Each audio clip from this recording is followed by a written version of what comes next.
Welcome to a new edition of the Neon Jazz interview series with Los Angeles-based jazz vocalist, pianist, and composer Cameron Graves.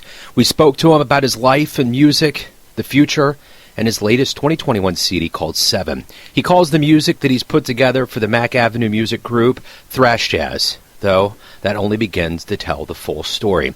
He grew up in metal-rich Los Angeles, headbanging to Living Colour as a kid, and immersed himself in jazz and classical studies for years and years. But he always has a special place for hard rock and metal.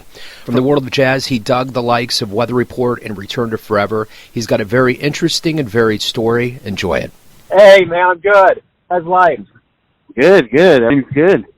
Cool, man. Hey, thanks for taking a minute out. Yeah, you're welcome. No problem.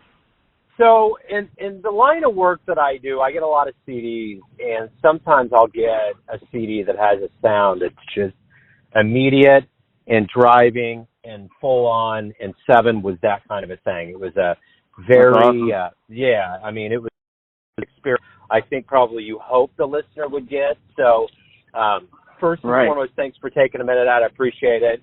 No problem. You bet. And then I want to know, before we get into kind of the artistic construction of this album and sonically what you were going for, I want to know, it's coming out during a very unique time in our country, from a pandemic to the racial unrest, the class war, all these things going on. What were your thoughts on this coming out right now? It was risky. It was risky, to tell you the truth, because, I mean, especially in the music world, there's not a lot of touring and performing going on because a lot of those venues have been shut down. In fact, all venues pretty much around the world have been shut down, and some of the smaller venues are opening up now, just now, some down south and stuff, but it's still limited capacity. So, the old kind of pre-pandemic mentality of trying to pack a place out, is almost like prohibited right now. So it was just really risky, because that's a big way of kind of supporting a record still, is the live performance. The live performance is still a big, kind of like a big process for putting a record out. So there wasn't that aspect. So it was really about trying to put the best kind of marketing and maybe social media marketing plan together. And, my guys helped me with that at Mack Avenue, so I'm stoked. Right on, yeah, and those guys do wonderful with promoting. What was your voice on this album? What were you hoping to get across to the listener that divulged this? What I was hoping to get across when I first sat down to write this record, I wanted to put together a record that, because we've been, me and my guys from the West Coast get down, and, the collective, we've always been trying to promote and carry on the legacy of advanced music. And, a lot of times we get stuck in, kind of the mainstream philosophy of, if we want to get on the radio, we're going to have to put a few radio tunes in the record. We might have to do a few cover tunes on the record. And I just wanted to put a record together that I just felt in my heart was just so badass, like undeniably badass. And I know the musicians that can play it. And so I just wanted to put that kind of a record out there in the world right now, 2020, 2021. Like, here is where advanced music is right now. Let's go, kind of a thing. It's interesting. I looked through the history of your music and what you got into, from Pantera to Living Colour and all of these different influences. It's really shown through collectively on this jazz offering. How did you get this assemblage to work for you and to sustain what you're doing? Well, I knew, especially band members that I have, like, I know them from so Mike Mitchell on drums. I grew up with him in Stanley Clark's band. So, we when I say walk the streets, man, we walk the streets all over the world for a long time. Every time we go to a different country or a different city, like, we take our time to actually, like, walk around the city. And that kind of just builds a brotherhood. It builds like a bond, you know what I mean? Outside of music. Same thing with the bass player, Max. Same thing with Colin, guitar player. And, you know, we even did our own 1 month run in Europe. I know these guys. I know them from the circle of musicians that I'm from, the skill level of all these musicians. So I felt like that's the other thing, is I wanted to write something that really, you know, makes the skill level of all these musicians shine. You know, because a lot of times, a lot of us have to get gigs where we practice so hard, we practice so much on so many different things, and then we get the gigs, paying gigs that, you know, we only have to express like maybe an eighth of what we really know. So I wanted to put together also a gig that these guys could come in and it really pushes their skill level, and you can see, even without solos, just playing the song through, how much chops these guys have and how much musical knowledge everybody has. And that, you know, was what I was trying to put forward and bring to the table, you know, as a package. Even the cover looks like you're walking on a planet we've never discovered before, you know, kind of, you know? Yeah, man. Yeah, like Mars. I'm right. From Mars, man. Being a kid from Kansas City, I always have these dreamy notions of what it would be like to grow up in LA. What was it like? What was the landscape of music and art and everything, all that sunshine like growing up in? It was tough, actually, to tell you the truth, growing up in LA. I grew up in the 90s, like mid-90s, 95. I mean, that was when I first went to ninth grade. My first year of high school was 94, 95. And yeah, it was tough, man, because you had, it was a tumultuous time in Los Angeles. You had a lot of, you know, just a lot of street activity going on. You had to know how to fit in a bunch of different circles so as to not get in trouble or get caught up, as it were, you know, in some kind of trouble. And there was so much of it going on. And actually, music was what kind of saved a lot of us, because it helped us to be focused on something, to practice something, you know, and not go out onto the streets and just, you know, start getting in trouble. And I think a lot of that those tough times in the 90s brought a lot of soul to, you know, our playing and our music. And, you know, and I talk, when I say us, I'm talking about me and everybody from the Los Angeles collective that I'm from, the West Coast Get Down, because we all kind of grew up together. You know, me, Miles Mosley, Kamasi Washington, Stephen Bruner, Ronald Bruner, Brandon Coleman, Ryan Porter. We all kind of grew up together. We come from the multi-school jazz band at Locke High School in Watts. You know, we grew up under Reggie Andrews, who kind of taught us. Pretty strict. He was pretty strict because he didn't want us going outside and joining a gang, you know, so he wanted to keep us in, keep practicing music, keep studying, you know, from the masters, the jazz masters and stuff. And we'd always have to, you know, bring him a new transcription or bring him a new tune, and let's work out a new tune. And that just kind of trained us as we go along. We just keep that practice going until finally we just wrote our own book and decided to finally get out there on the road. And here we are now, you know? You know, there's a lot of different avenues musically you could have picked, genres, idioms, so to speak. And why was it jazz that you ended up really finding kind of your place? Well, that's actually a funny one, man, because the thing is because I was also signed with my own group called The Score, which was like a pop group back in like 2000, and we toured all of England. And then I also did Wicked Wisdom with Jay Pinkett, and that was, you know, death metal, and I got I'm a big death metal fan. Both jazz and classical are my base, you know. My father put both me and my brother into music when we were really young, like 4 or 5 years old. We started doing piano, and we did classical music for a long time, almost maybe 10, 12 years of classical music. And we're talking about strict classical music, you know, practicing every single day, doing recitals, memorizing different pieces. So then, but my father was a big soul singer and into soul and R&B and jazz, and he was always listening to Stevie Wonder and Coltrane and this and that. So I kind of grew up with those sounds. And so by the time I get to about 13, 14 years old, my dad is already showing me, you know, Joe Samples and the Jazz Messengers. He's showing me Coltrane. He's showing me Art Tatum. So I was really ready for it by the time I get to Hamilton High School, which is a music academy out here in Los Angeles. And that's when it kind of exploded for me, the whole jazz thing. I met Kamasi Washington, and we just partnered up. We formed a group called Young Jazz Giants, and we just keep it going from there. And we just wanted to be so much like the Coltrane Quartet. That was our biggest influence, is the Coltrane Quartet. So that, I would say, that's kind of my base, McCoy Tyner and that whole thing. What was the first live show you saw that made you think, man, that's what I want to do with my life? To tell you the truth, it was actually Oingo Boingo.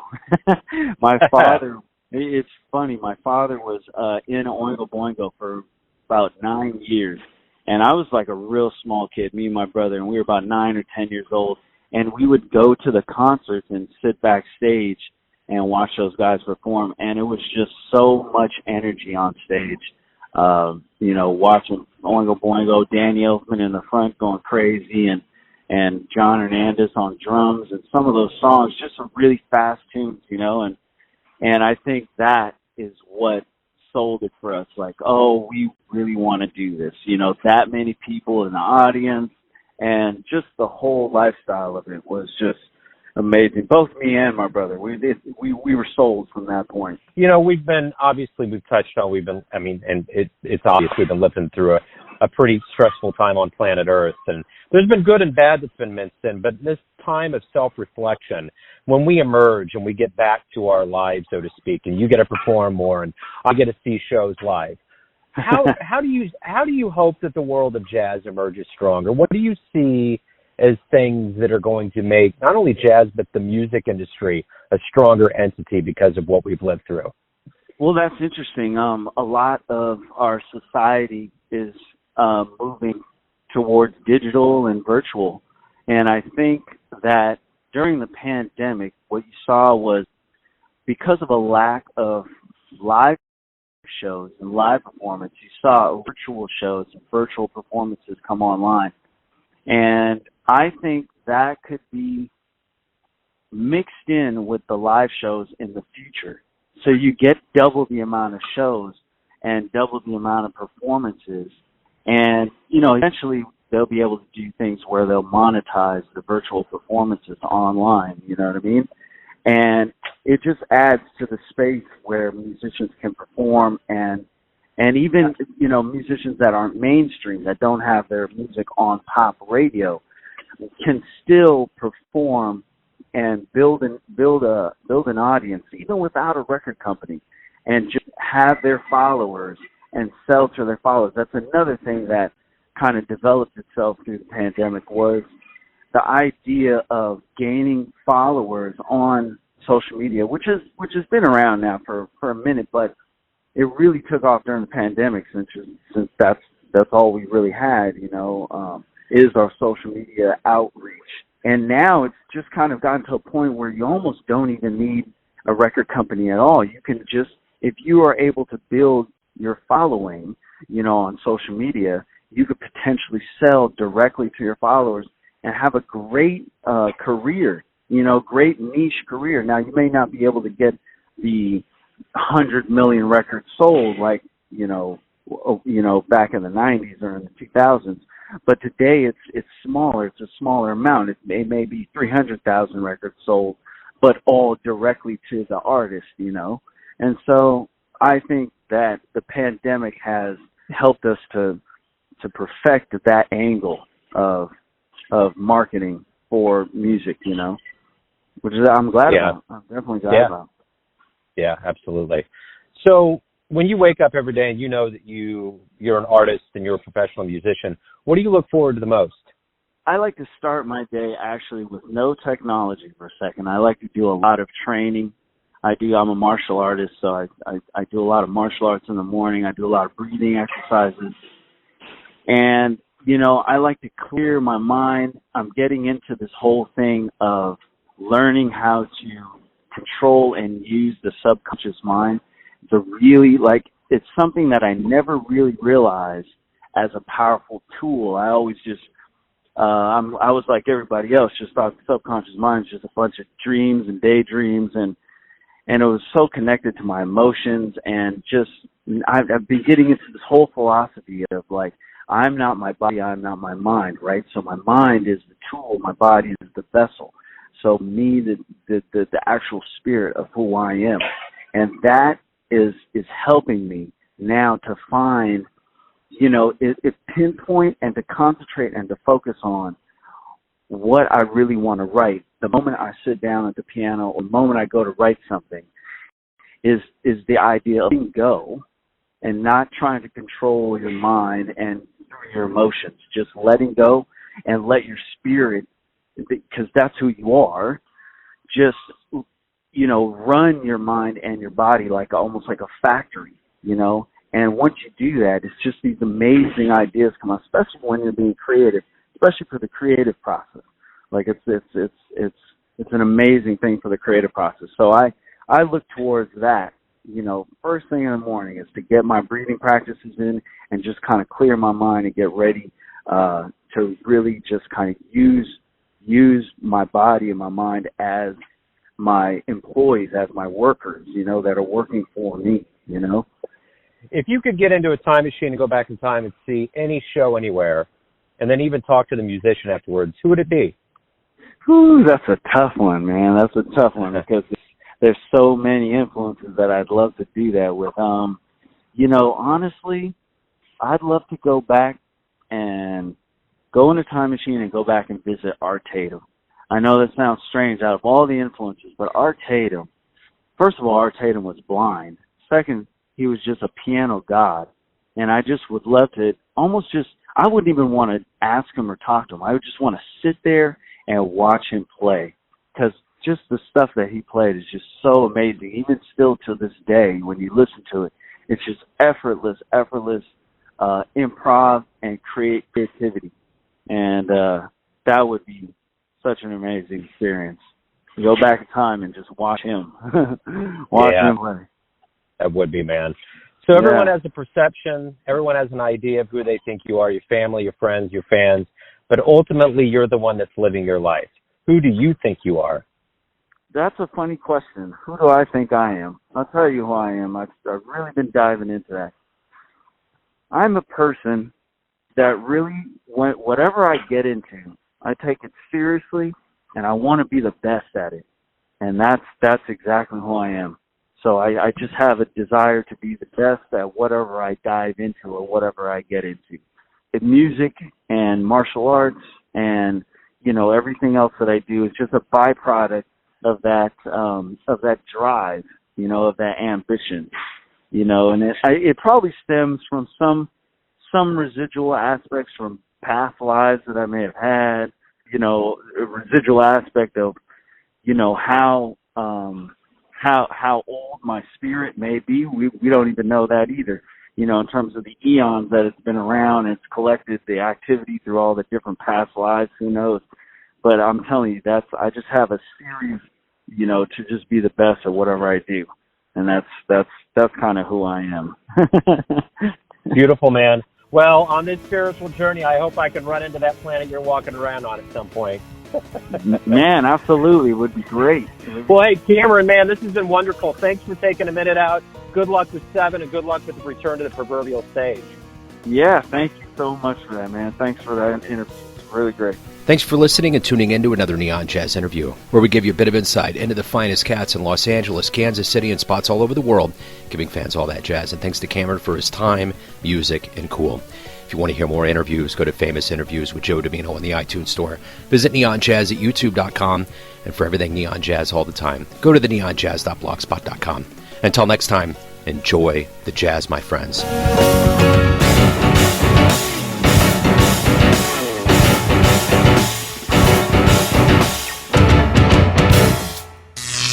Neon Jazz.